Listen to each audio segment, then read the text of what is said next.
নমস্কাৰ বন্ধু বান্ধৱীসকল, আপোনালোকক স্বাগতম জনাইছোঁ মোৰ চেনেললৈ। আপোনালোকৰ কাৰণে এটা নতুন ইনফৰমেশ্যন লৈ আহিছোঁ। শেহতীয়াকৈ এটা নটিচ এটা ৰিলিজ কৰিছে ডাইৰেক্টৰ অফ মেডিকেল এডুকেশ্যন আসামৰ ফালৰ পৰা।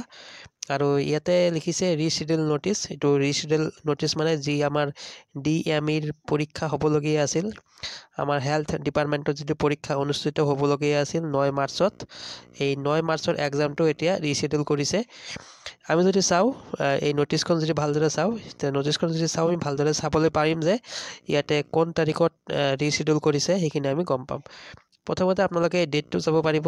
আজি অৰ্থাৎ 1 মাৰ্চৰ দিনা এইটো প্ৰকাশ কৰা হৈছে, reschedule notice for written examination of grade 3 non technical post.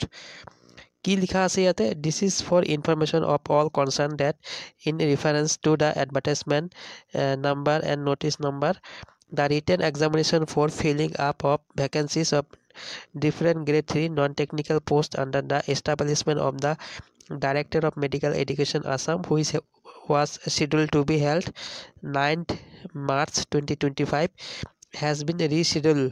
The written examination shall be held on 30th March 2025. তাৰ মানে যি ডাইৰেক্টৰ অফ মেডিকেল এডুকেশ্যনৰ এক্সাম মাৰ্চৰ 9 তাৰিখত হোৱাৰ কথা আছিলে, কিন্তু এতিয়া এইটো ৰিচিডিউল কৰা হৈছে।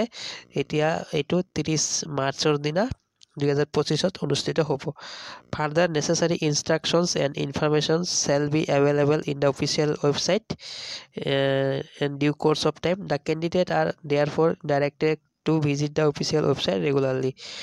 তো এইখিনি এটা নতুন আপডেট আহিছিলে DMEৰ ফালৰ পৰা, এইখিনি আপোনালোকক জনালোঁ। তো ঠিকেই আছে, আপোনালোকে পঢ়াৰ কাৰণে টাইম পালে অলপ আকৌ। তো মুঠতে 30 মাৰ্চত এতিয়া পুনৰ এক্সাম অনুষ্ঠিত হ'ব, তাৰ কাৰণে আপোনালোকে প্ৰিপাৰেশ্যন কৰি লওক। তো এইখিনি ইনফৰমেশ্যন দিয়াৰ কাৰণে ভিডিঅ'টো প্ৰস্তুত কৰিছোঁ। মোৰ চেনেলত যদি নতুনকৈ আহিছে ছাবস্ক্ৰাইব কৰিব, আৰু ভিডিঅ'টো যদি চাই ভাল পাইছে লাইক দিব। ভিডিঅ'টো সামৰিছোঁ, ধন্যবাদ।